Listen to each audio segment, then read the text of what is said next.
It's been a difficult week here in federal prison. We were locked in for various reasons.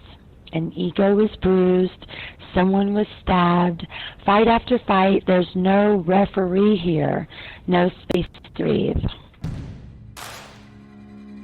Hello, this is a prepaid call from an inmate at the Virginia Department of Corrections, Red Onion State Prison. To accept this call, press 0. This is Randall Via, a.k.a. Red Onion Randy. I'm currently serving 1,214 years for capital murder and armed robbery. Now, and finally, at a level 3 Buckingham Correctional Center. Stone's throw from where I grew up. If you have any questions or comments or want to leave a message or whatever, I've got a voicemail line.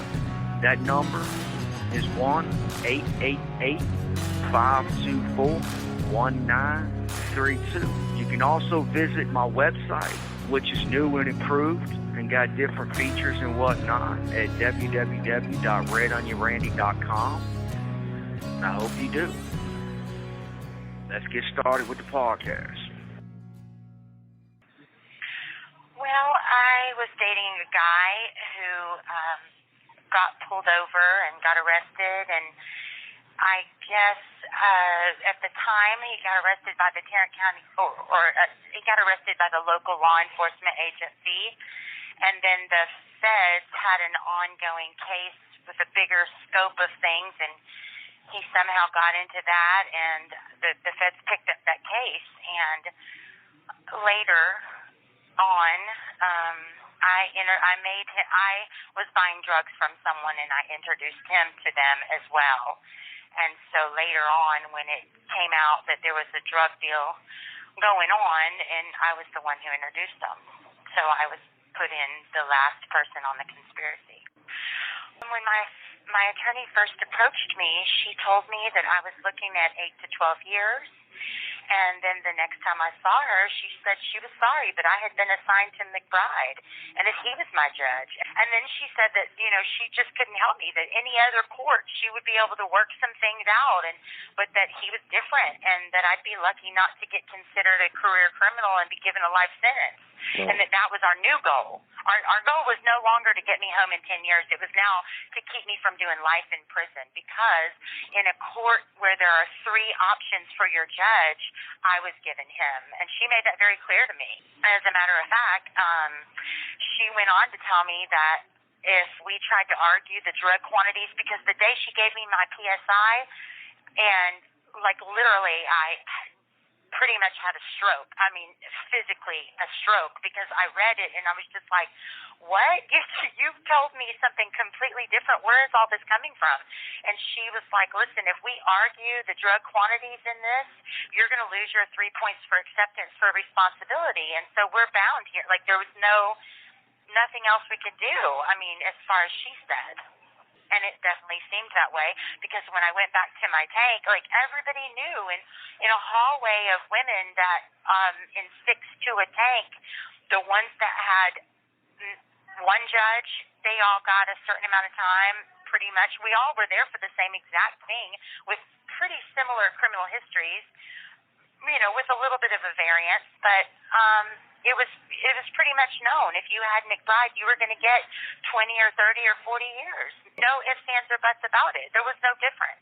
I don't know one person that got less than that from him, personally.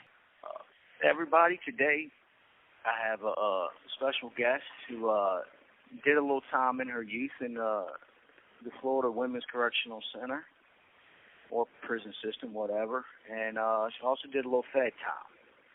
And that's mostly what I'm interested in, is the differences between state time, Fed time, but also the differences between doing time in a women's prison and a time in a male prison.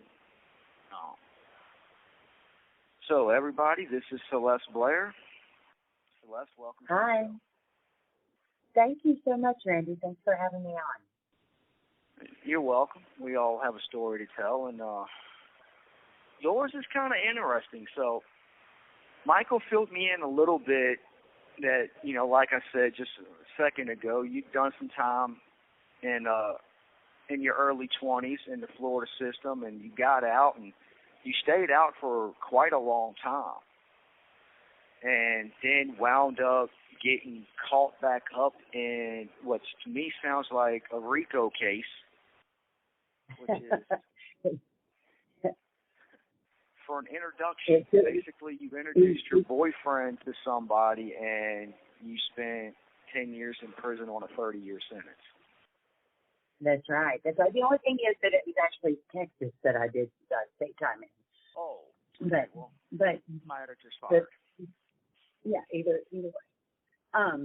Yeah, it's true, and it felt like a RICO case for sure, even though they didn't technically classify it like that in the feds. It doesn't take much to get treated like a RICO case.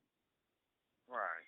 And conspiracy, which, you know, I won't go into all how I feel about conspiracy, but basically, you know, my understanding of my whole life was that you had to sell to an undercover or be arrested in possession or be found in possession with an illegal substance in order to be convicted, but that is not the truth.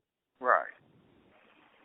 And there's tens of thousands, if not hundreds of thousands of people just in simply America alone that are locked up for that exact same reason. Exactly. I think more often than not, that's the charge. Right. So we can dive into that a little more if you'd like. But for me, though, I'm really, really curious about the Fed system because I don't know how much you know about me or my background. I came to prison when I was 11 years old. I did 7 years in the juvenile system. I got released very, very briefly, like long enough to take about a half a breath before I got locked back up on capital murder and armed robbery and everything as an adult. And I've done 27 years in the adult system. Yeah, I have watched some of your videos. They're very inspiring. And today I took the time to watch the HBO documentary. Our dinner conversation last night here at my household was about solitary confinement. And as an artist, one of the most important things to me is to use my art to really highlight the injustices and the severe situation of solitary confinement.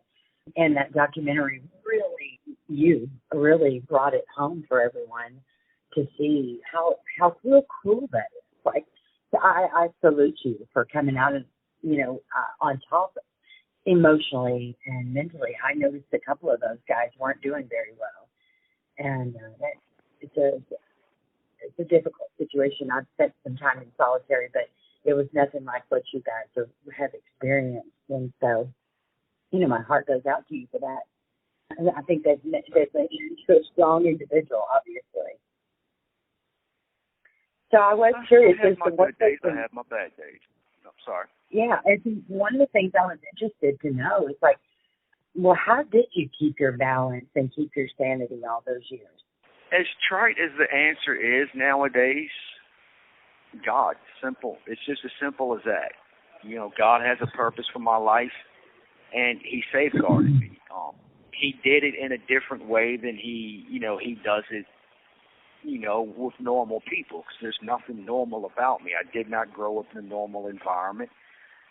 I did not grow up with a normal mindset. The things that were beat into me, the things that were taught to me, and just that anger and rage I had inside me, I could not be reached in a normal way like normal people. So God reached me through fantasy. I don't know if you've ever read Robert Jordan's series, The Wheel of Time. No, I would like to. Go ahead. I'm sorry. No,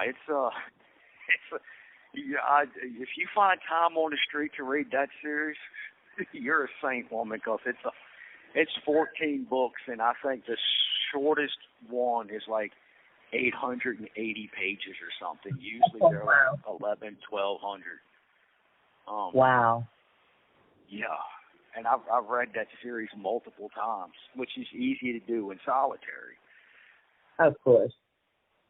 That's how he reached me, though. There was a character in there named Land Manager Gorn, and he wasn't a main character. He was just a support character, and he's actually not that prevalent throughout the entire series.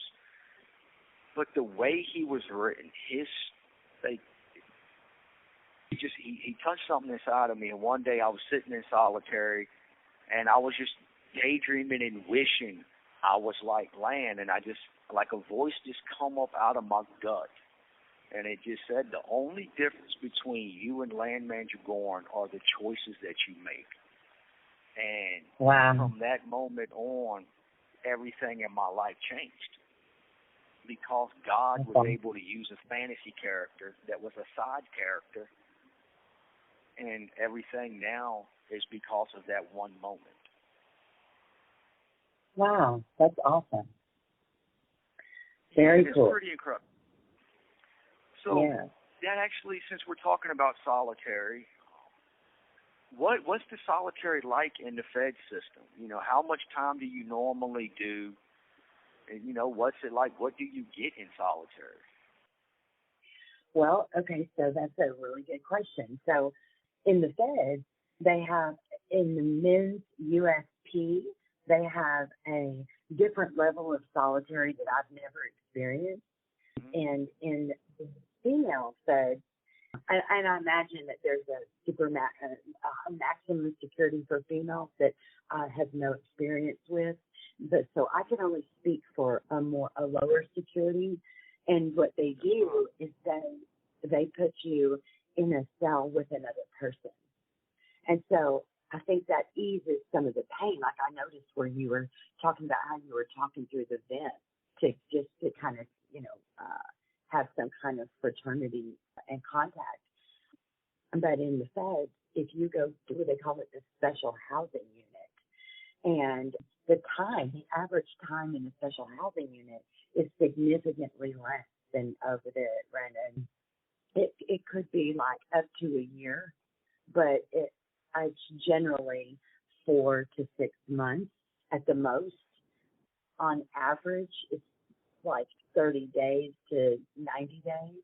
And, it's usually, but it's for like minor infractions. Like if you get caught with drugs, or you're in possession of drugs, or you assault or disrespect an officer, or you refuse housing or something like that.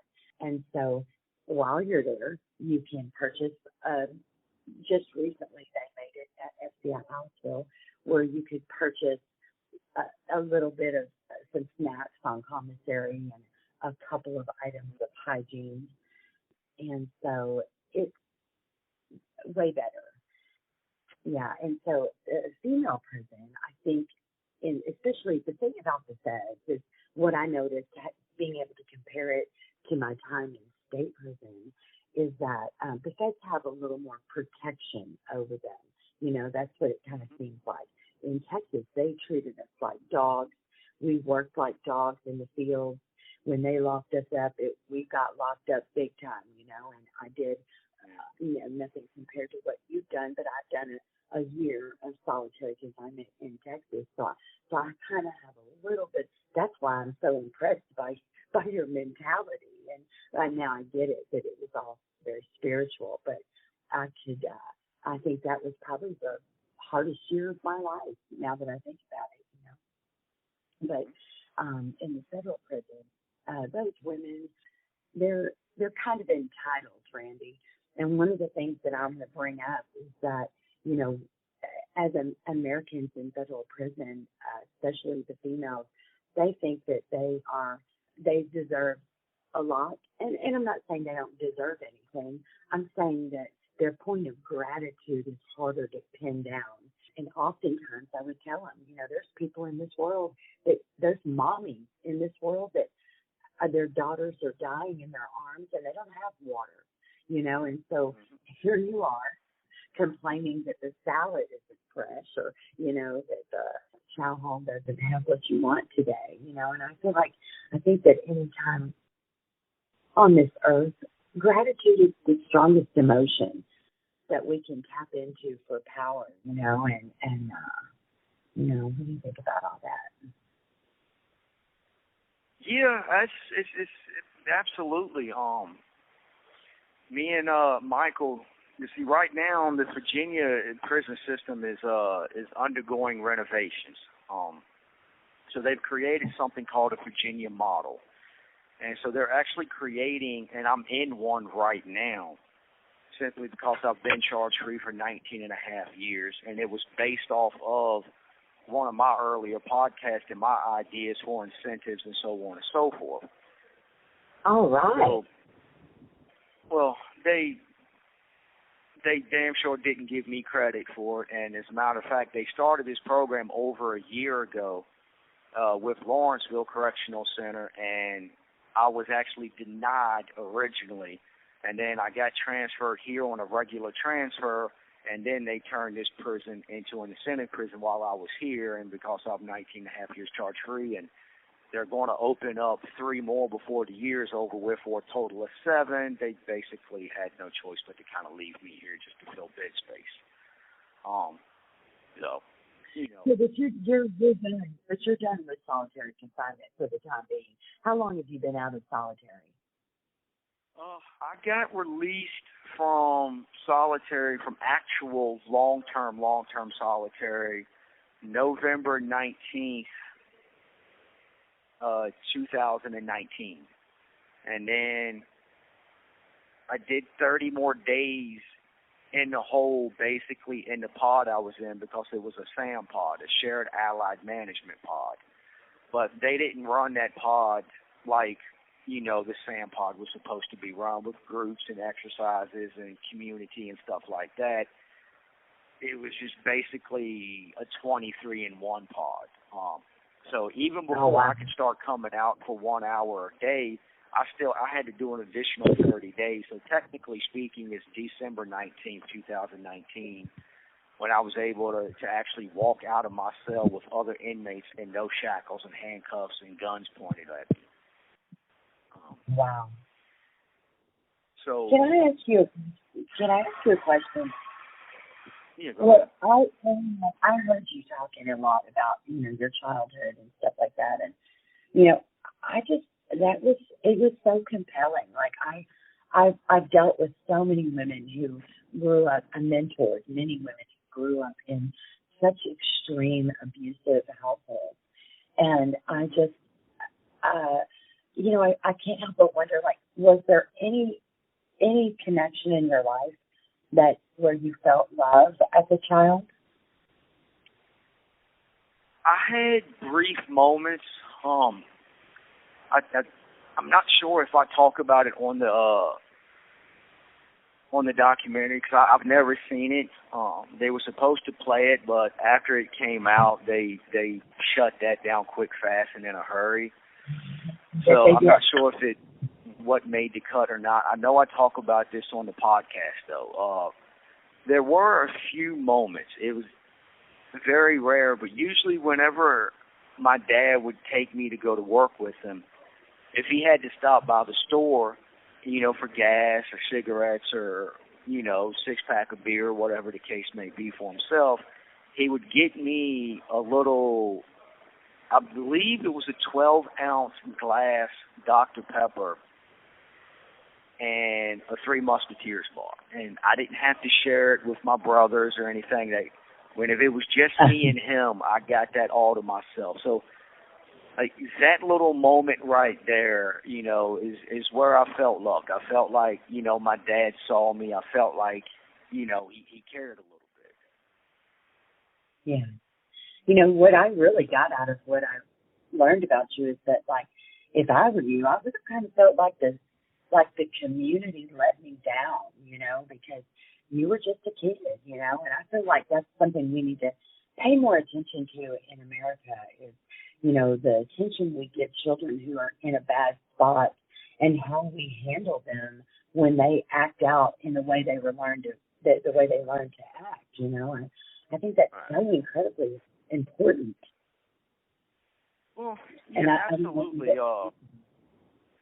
No, go ahead. Sorry. So if you've ever talked about that, I haven't seen it, but I imagine, have you spoken about that on any of your podcasts? Yeah, I have. Yes, I do feel that I was let down because I've reached out to people. When I was a teenager, I genuinely tried reaching out. Even when I got out of Beaumont the last time, I reached out to the military. If that recruiter would have just simply told me on the sly, look, just hang up and call back again and don't say anything about being on juvenile probation, I'll sign you up, I would have made it, because I craved discipline. I craved... You have 1 minute remaining. No. Do you got time for one more call? Of course, absolutely. Of course. 1 second. Thank you. All right, that's all the time we have for now. I appreciate you listening to me more than you'll probably ever know. I just want to let you know, don't forget to check out my website, RedOnionRandy.com. And for those of you who want to hear more, or you want to listen to the episodes commercial free, or hear me and my editor discuss a little bit further into the episodes, please go to Patreon, join me, support me. It's only $5 a month. And also, I want to just let y'all know that I have 4 books out now. I have 2 children's books. Also, I have the cookbook out, You're Going to Eat That. And book I'm extremely proud of that me and my editor, Michael, worked really hard on. You Ain't Beyond Saving. Please go and check this book out. Look, it's not, for me, it's not about the money. I genuinely believe you're going to love this book. I genuinely believe this book will help you. Everyone who has gotten it and read it so far raves about it. And as a matter of fact, I might actually get them to maybe review it for me on here or something. We'll see. But all you have to do is go to Amazon, type in Randall Via, RANDALL VIA, and those 4 books will pop up. They will pop up. Please check them out. It's something that I'm proud of. It's something that has a lot of meaning to me, because for a long time, books were my only friend. I've always dreamed of being a published author, and now I've published 4. With more on the way. So please, do yourself a favor. Get You Ain't Beyond Saving. The other 3, I'll leave it up to your taste and desires, but I really, really think you should get You Ain't Beyond Saving. That one it's a great book, and it really will help you. Thank you. I appreciate y'all's support.